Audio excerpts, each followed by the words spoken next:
Hello, everybody. Global warming skeptic here, and yes, this is a response to Kyle, but you're off the hook for this time, Kyle.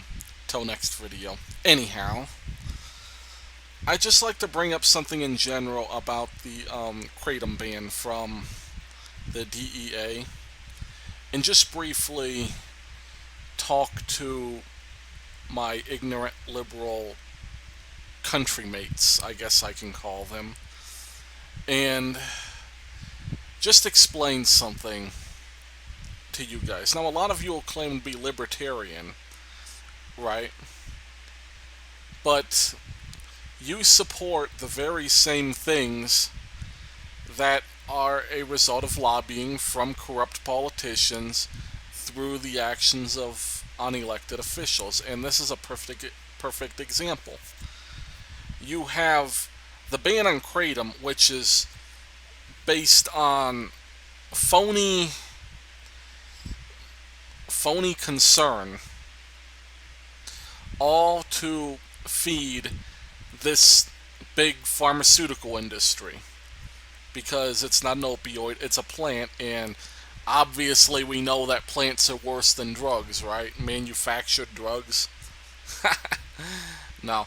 See, and this gets to a really big point where liberals and libertarians such as myself can agree. We all agree that the war on drugs is bad, and I think even most of you, even Kyle, would say that the DEA is bad, or at least I hope, because that's their primary job, is this nonsense drug war that has done nothing. I think we can all agree with that.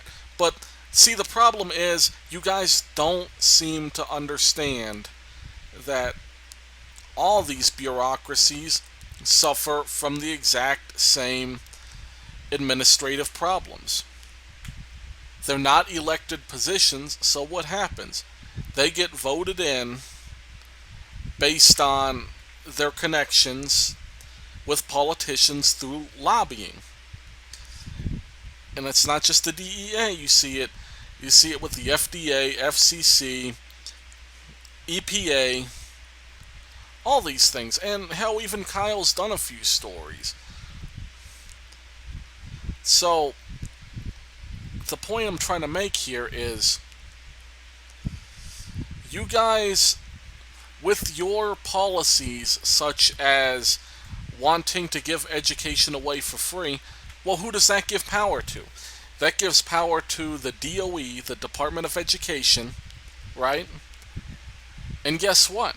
They're run by lobbyists too. The education lobby. And yes, it is a big lobby. Look it up. They donate millions and millions to politicians. That's part of the reason why Hillary Clinton wants the debt-free college is that they want the government's money, but they don't want to lose their control. So here's what happens. You get the Department of Education giving all this money, and then they raise their prices so that they get more money, and then the government's forced to collect more in taxes. And what happens? It's a vicious circle. It's a racket. It's where everybody benefits to take advantage of the college student, right? So there's one example. Another example is the FDA, and you can go down the list of FDA substances, things they've missed that have been dangerous, that have been ignored, and yet they'll ban something, for example, like trans fats. Now, what is the thing with trans fats? It's based on weak science that says that it's dangerous, right? Well, there's a lot of studies, for example, on aspartame that are great cause for concern. And in fact, aspartame was actually banned briefly, but it was overturned because members of a board in the FDA that's to determine whether something's banned or not. I can't remember the name of it, but they replaced board members, hired new ones, And then I believe George Bush or somebody had to break a tie vote in the FDA to get aspartame approved. And you've seen a lot of complaints about aspartame. Now, I'm not saying aspartame is, it's still on the table whether it's dangerous, but the point I'm making is there's a lot of controversial stuff from the FDA, but yet they will ban something like trans fats. And think about it. Well, I don't know if you guys remember, but trans fats were in a lot of cheaper foods. They made a lot of foods relatively cheap because they were simple and easy to add or to retain. And the cheap foods, what were they bringing? They were bringing down the value of the food commodity. So banning that made millions because everybody could raise their prices on groceries now. And indeed, you've seen grocery prices skyrocket the last few years, partly because of that trans fat ban. And so, here's the point I'm trying to make. I wanted to keep this short, so I'm just going to end it with this.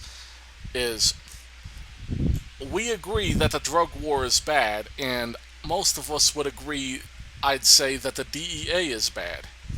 But we've got to understand that the same things that apply to the DEA, such as the Kratom ban, apply to nearly every other bureaucracy. Keep in mind, these are not elected officials. We don't vote for the head of the FCC, he's appointed. We don't vote for the heads of the FCC, they're appointed. Or if there is a head, he or she is appointed.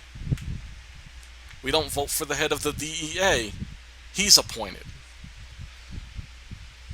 And a lot of the laws made in this country don't get a congressional vote because these are the entities passing the rules anymore. With these bureaucracies, it is not a stretch to say that we live in a faux democracy. There is no democracy because these guys are writing our laws based on broad and I'd say borderline unconstitutional powers given to these entities where they all of a sudden have the lawmaking power that was never intended to be given to them by the U.S. Constitution. The U.S. Constitution does not give Congress the right to give other people the right to pass laws. And while, yes, I think you can get by with a few regulations with specific regulatory bodies such as perhaps the IRS, somebody who can track tax evasion and enforce our tax laws, I think we're getting a bit carried away and I think we need to draw back. And I just hope someday that liberals will be able to join me in wanting this to be drawn back so that once again our laws can be made by lawmakers who, yes, while corrupt, yes, while there's problems, at least there's some accountability with the people on election day. Thanks so much for listening. God bless, guys.